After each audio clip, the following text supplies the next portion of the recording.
Hello my friends, and today the occupiers already understand that the Ukrainian Armed Forces have cornered them. But there is nothing they can do about it. In the Kherson direction, the Ukrainian Armed Forces have established a foothold to force the Russians to redeploy mobilized forces in that direction. And thus, the number of defeated Russians is increasing. However, the Russians still hope that someday they will achieve success. Special military operation. What's next? I understand that we and our enemies have descended to the tactical level and currently lack the ability, presumably, we are accumulating it, to elevate our actions to a more powerful operational scale. Is that correct? We've come up against positional warfare. We can't break through Ukrainian defenses, and the Ukrainian Armed Forces can't break through ours. According to the description of the situation by experts and confirmation from reports, that's the current state of affairs. So, what's next? I wouldn't want us to become more active against logic. I know that, for an offensive and breakthrough to new Ukrainian cities, we currently lack the strength. I understand that our potential is growing, and signs indicate a decline in the enemy's potential for various reasons. Therefore, are we waiting for our transition to a level that allows us to breach the front line and deliver several powerful strikes, capturing, encircling, the designated cities in Ukraine? Perhaps Kherson and Zaporizhzhia, or maybe Kharkiv and Mykolaiv. Otherwise, positional warfare will continue until one of the opponents exhausts their strength.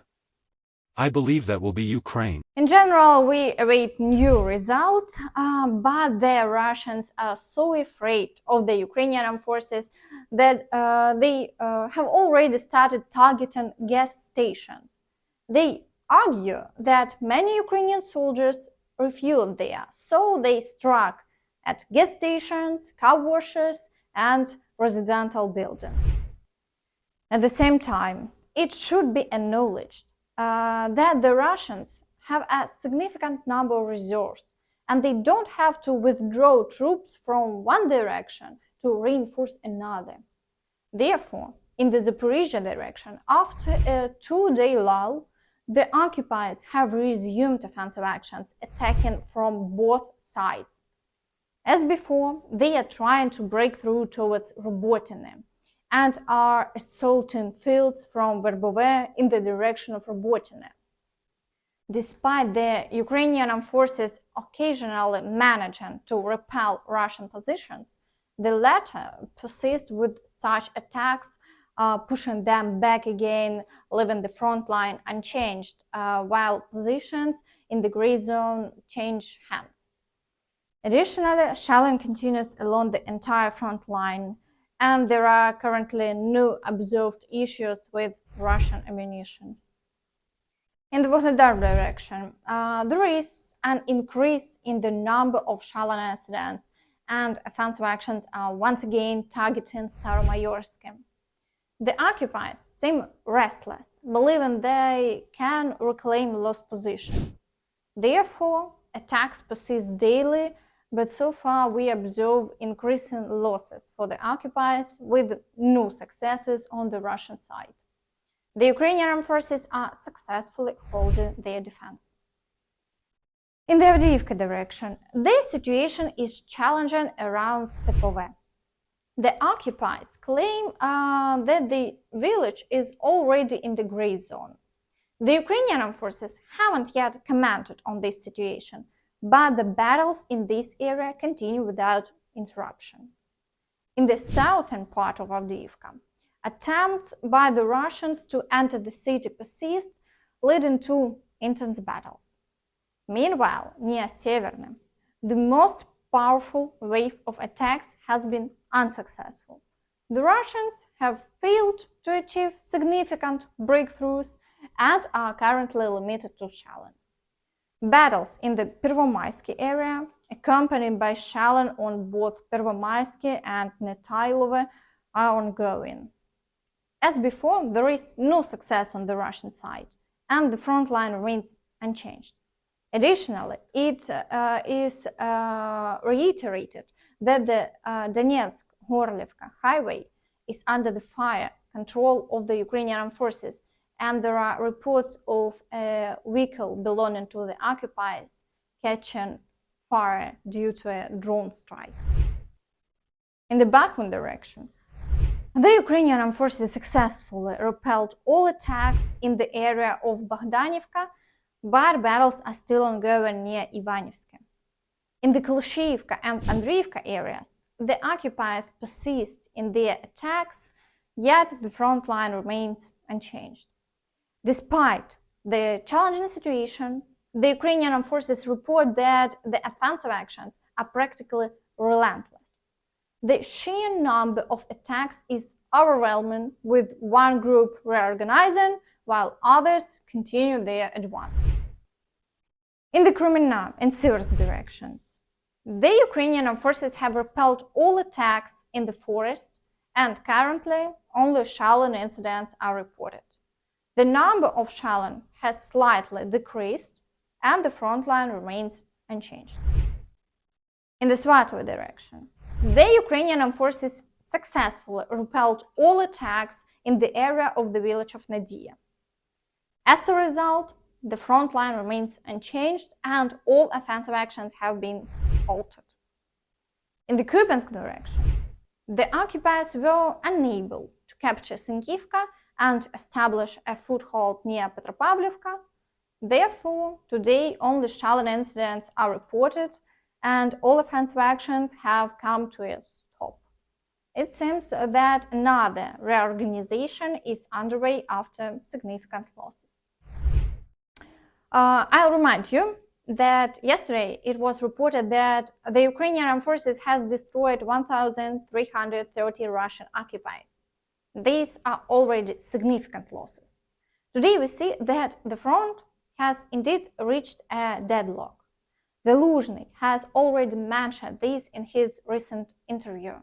The Russians cannot break through, but the Ukrainian Armed Forces cannot liberate the entire territory either. Today, battles are taking place along the front line, leading only to destruction and losses, marking a war of attrition. The side that depletes its resources and reserves first will start losing positions, and breakthroughs in defense will occur.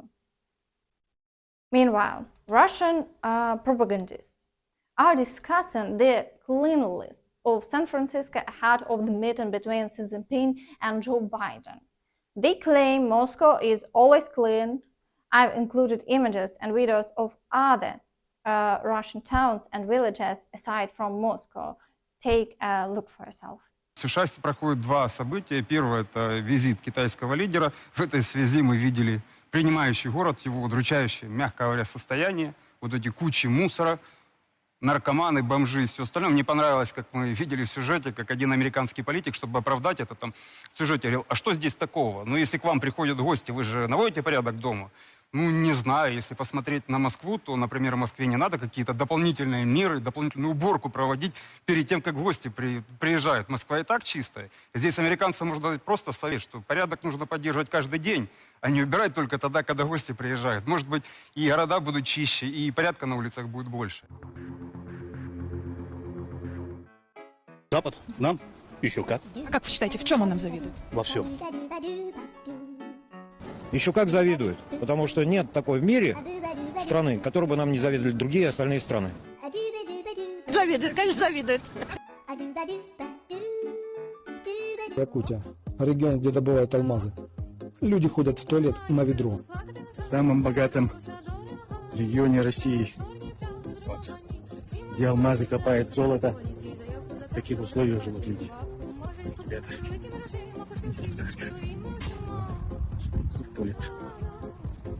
Весь мир нам завидует. Вы говорите весь мир. А они нам завидуют. Я вам точно говорю. Я знаю, что я говорю. Я думаю, что Путин послан Богом нам. И слава Богу, что он есть.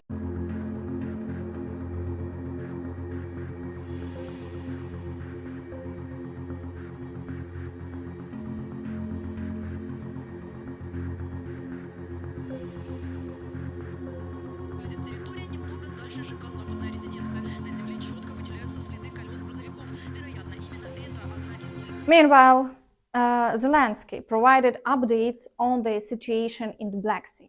Ми змогли забезпечити такий захист західній частині Чорного моря, який зараз дозволяє працювати нашим морським експортним коридорам.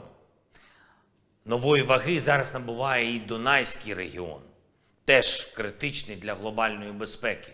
Ми змогли перехопити у Росії ініціативу у Чорному морі та створили такі безпекові умови, які змушують агресора тікати зі східної частини акваторії та намагатись сховати військові кораблі. Вперше в світі саме на Чорному морі почав діяти флот морських дронів. Український флот. Також я хочу відзначити і те, що тепер як один з головних результатів наших дій Росія не здатна використовувати Чорне море як плацдарм для дестабілізації інших регіонів світу. І я вдячний усім лідерам, державам, народам, чия активність допомагає захищати міжнародний порядок та гарантує світу більше спокою та безпеки. And that's all from me. Don't forget to like this video, subscribe to the channel and hit the notification bell to stay updated on all the latest news. Thank you for watching and see you next time. Bye bye.